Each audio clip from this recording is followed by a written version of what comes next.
Esse é o Mundo em Revolução e nós vamos falar agora sobre a situação na Ucrânia. Hoje, dia 4 de novembro de 2024, são 1 hora da tarde aqui em Kiev, por volta de 8 horas da manhã no Rio de Janeiro, no momento que eu gravo esse vídeo, e tivemos mais um dia muito parecido com ontem, com mais um monte de mísseis e drones russos contra a Ucrânia, inclusive aqui em Kiev. Fui acordado de madrugada com mais alarme de ataque aéreo por aqui também. O que o pessoal suspeita aqui é que o que eles querem justamente é provocar descontentamento na população, não deixar o pessoal na Ucrânia dormir e coisa e tal. Eles têm feito, esses drones têm passeado por cima dos quartéis onde estão sendo treinados os novos mobilizados aqui na Ucrânia. A ideia é atrapalhar isso ao máximo, mas mais uma vez a maior parte desses drones foi derrubada pelos ucranianos e não causou nenhum grande dano, né? Na linha de frente, nenhuma mudança significativa mais uma vez.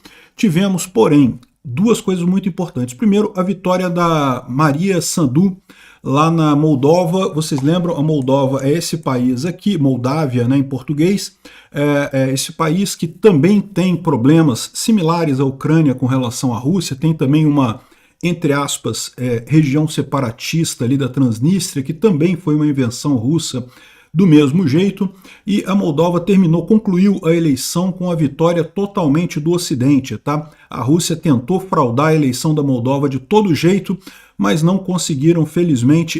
Maria Sandu, que é a atual presidente, que é pró-Europa, ganhou, e também o referendo para a entrada na Europa também ganhou. Então, do ponto de vista da democracia da Moldóvia, excelentes notícias, né? E a outra coisa é a questão do frio, tá? O frio piorou aqui em Kiev, tá? Tá mais frio hoje do que estava ontem, já começou a nevar em algumas cidades aqui perto. Existe a previsão de neve para hoje aqui em Kiev, até aqui não vi neve não, tá? Mas existe a previsão de neve para hoje aqui em Kiev. Vamos ver se isso vai se concretizar. Tá bastante frio por aqui. Felizmente eu comprei minhas roupas de frio ontem, já estou um pouco mais preparado aqui para o inverno aqui em Kiev, né?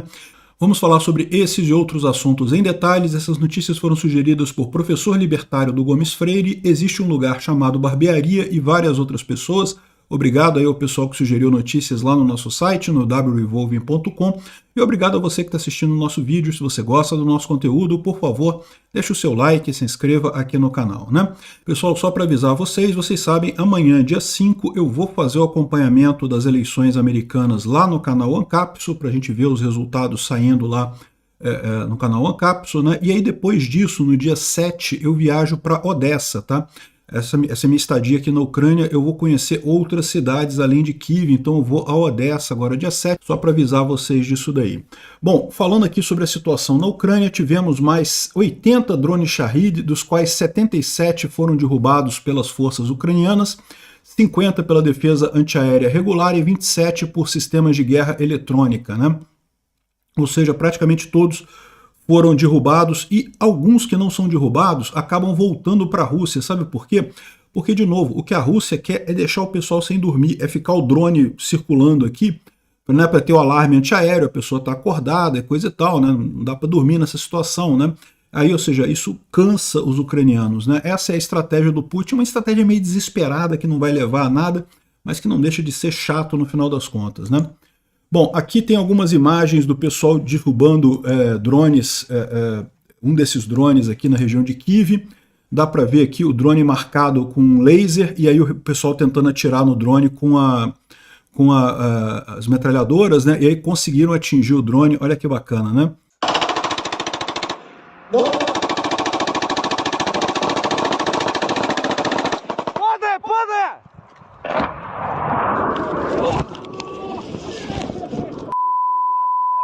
Красота!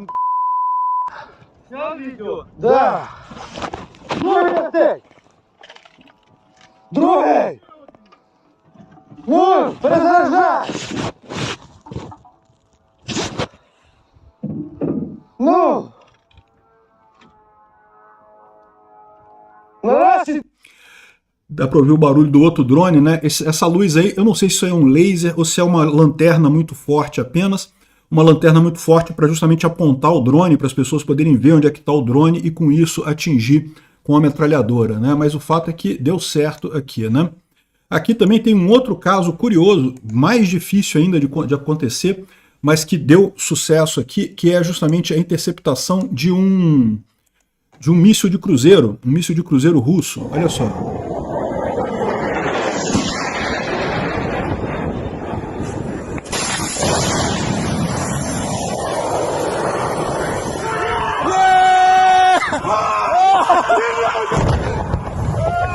O pessoal está comemorando porque é difícil acertar esse negócio, né? Vocês viram, ele estava com uma arma antiaérea portátil, chama-se Igla essa arma, e ela lança um míssil para interceptar o míssil de cruzeiro, tem todo um processo de guiar, de localizar o míssil, mas ainda assim não é fácil acertar esses mísseis de cruzeiro. O cara conseguiu aqui com o Manpad, né, com essa arma, atingir lá o míssil de cruzeiro russo. Isso daqui não foi aqui em Kiev, não, isso aqui foi lá no sul da Ucrânia, né? Bom, a gente teve informação também de que uma igreja ortodoxa russa em Krasnoyarsk pegou fogo, tá? Mas não teve nada a ver com a Ucrânia isso aqui não, isso aqui foi só um incêndio mesmo que aconteceu ali na região, não teve nenhum ataque ucraniano contra a Rússia de ontem para hoje. Agora, teve muita coisa na linha de frente, né? Como a gente fala, continua mais uma vez a situação inalterada, ninguém conseguiu avançar de forma significativa, mas não quer dizer que não tenha muita batalha, não tenha muita luta, muita perda dos russos aqui. Aqui dá para ver um tanque sendo, um BMP russo sendo atingido aqui, totalmente destruído. E aqui o pessoal ainda calibrando os soldados que sobraram nisso daqui. Aqui mais um grupo aqui que estava na região de Pokrovsk, soldados da Brigada de Assalto Separada Scala, conseguiram desorientar as tropas russas aqui e destruir esses russos que estavam avançando em direção a Pokrovsk, né? Então Pokrovsk é mais uma das linhas de frente ali, os russos ficaram para trás por ali também, né? Bom, aqui mais um BMP-2 sendo atingido por um Javelin. Aqui não fala exatamente aonde que foi que aconteceu esse ataque, mas em algum lugar da linha de frente. Dá para ver aqui o BMP deixou os soldados russos aqui na linha de árvores, os ucranianos lançaram o Javelin e pum, destruiu o BMP. Esse aí não vai dar mais trabalho, esse daí não vai mais ser usado, né? Os soldados ainda ficaram por aqui, né? Mas aí vão ter dificuldade agora de sair desse lugar aqui, né? Bom, o Poulet Volant não publicou mapas hoje, ele disse que por motivos aí de compromisso, ele vai dizer quando é que vai ser o novo horário dos mapas dele, então ele vai mudar o horário dos mapas dele, mas de qualquer forma a gente sabe que não teve nenhuma grande mudança significativa na linha de frente, mais uma vez, como eu já falei em outros dias aí para trás, a impressão que dá é que está todo mundo na expectativa da eleição americana, de saber o que vai ser o resultado da eleição americana nessa história, né? O Instituto para o Estudo da Guerra fala aqui sobre a vitória da Maia Sandu, né, que é a presidente lá da Moldova, então falando sobre o resultado lá das eleições, excelente notícia isso daqui, mas a gente tem antes de falar dessa questão lá da Moldova, vamos falar do frio, né? Isso daqui é uma imagem de Kharkiv hoje. Kharkiv já está nevando bastante lá, já está bastante frio lá. Aqui em Kiev está bastante frio também, mas não chega a estar nevando não, tá? Aqui, ó, essa é uma vista aqui da janela do meu quarto de hotel aqui em Kiev. Dá para ver aqui que tá bastante frio, o tempo está fechado, como eu falei, tem possibilidade de neve hoje, segundo a previsão do tempo, mas por enquanto até aqui não nevou não, só mesmo muito frio mesmo. E a perspectiva para os próximos dias é continuar isso, tá? Hoje deve chegar a menos 3 graus a temperatura, com possibilidade de neve. No resto da semana continua aqui entre 1 e 3 graus a mínima, e lá para outra semana, a partir do dia 15, que deve dar valores abaixo de zero de novo, começa a congelar de novo aqui em Kiev, né? E isso é um problema aqui na Ucrânia, porque vai ser um inverno muito duro por aqui, tá? Aqui o clima do pessoal é de preparação para o frio, tá? Não começou o frio aqui ainda, né? Para mim tá frio pra caramba, mas para o pessoal aqui nem começou o frio ainda. Mas eles já estão na preparação para o frio, prevendo justamente um inverno muito, muito frio por aqui, de forma que, justamente por conta dos ataques russos contra termoelétricas, que tem prejudicado a questão da energia aqui na Ucrânia, né? Eu até aqui não tive problema nenhum, tá? Já estou há alguns dias aqui na Ucrânia, não tive nenhuma falta de energia, nada disso. O aquecimento está funcionando normal aqui do hotel e coisa e tal, mas eu entendo que em outros lugares isso pode ser um problema também, né? Então o pessoal está prevendo dificuldades no inverno aqui, justamente vai ser a estratégia russa para tentar forçar uma rendição da Ucrânia, ou tentar forçar o Zelensky a desistir da guerra. Não acho que vai funcionar, mas que certamente vai ser uma coisa muito complicada, certamente vai, né? Bom, vamos para as boas notícias, né? A Maia Sandu, que é a atual presidente da Moldóvia, que é pró-Europa, que quer colocar a Moldova na União Europeia, ganhou a eleição, vocês lembram? No primeiro turno que aconteceu alguns dias atrás, a gente acompanhou aqui, teve muita fraude mesmo. Nas pesquisas eleitorais, a eleição tinha a votação para presidente, também para deputados e coisa e tal, e também para um referendo constitucional para a entrada da Moldóvia na União Europeia, né? Uma alteração na Constituição do país que permitiria ela entrar na Comunidade Europeia. E havia um referendo para isso, o referendo ganhou com uma pequena margem no finalzinho, apesar de muita propaganda russa, apesar de muita compra de voto, apesar de muita coisa. Dava uma margem de 60% pró-Europa as eleições, as pesquisas, né?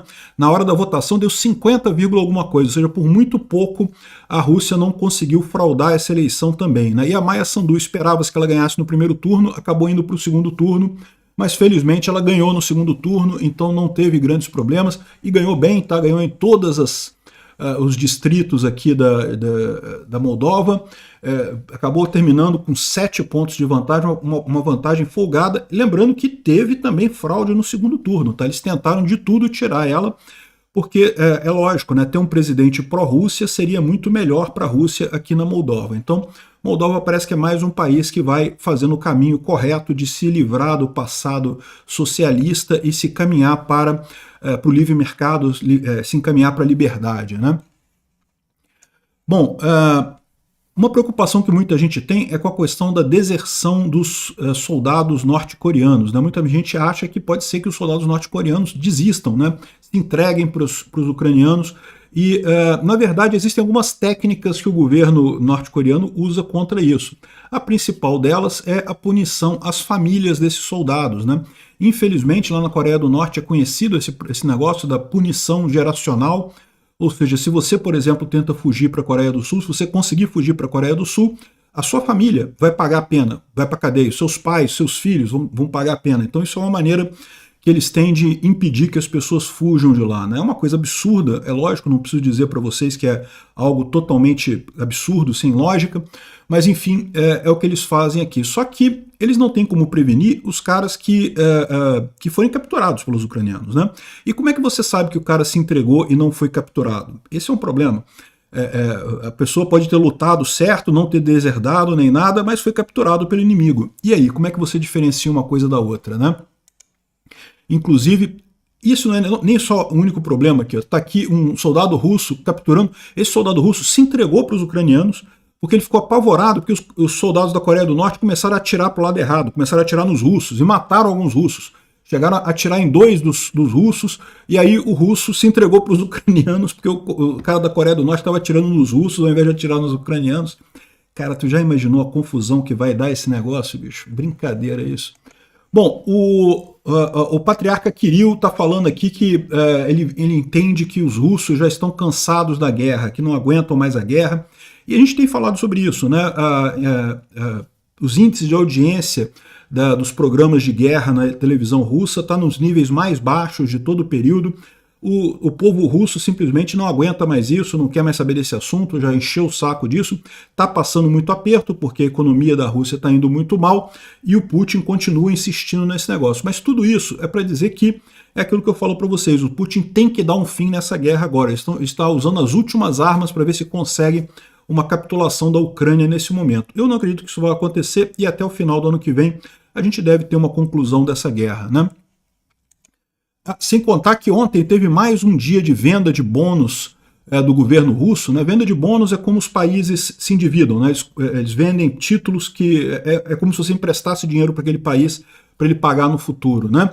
E no final das contas teve mais aumento de taxa de juros e mesmo assim não conseguiram atingir a meta, ou seja, continuam aqui tentando fazer o levantamento de taxa de juros, né? De pegar empréstimo com o pessoal e continuam não conseguindo atender a necessidade de empréstimo da Rússia, né? A economia lá cada vez pior, cada vez mais crítica nesse sentido.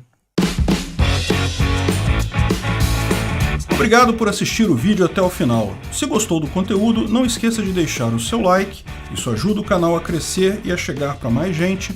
Se não gostou, deixe o dislike e explique nos comentários como podemos melhorar. Comente também sugestões de temas que podemos trazer por aqui. Comentários insultuosos ou defendendo ditaduras e criminosos de guerra serão sumariamente bloqueados. Agradeço a compreensão. Se ainda não é inscrito no canal, considere se inscrever clicando no botão inscrever-se abaixo e marcando a campainha para todos os avisos. Se quiser ajudar o canal, veja no nosso site como você pode fazer isso.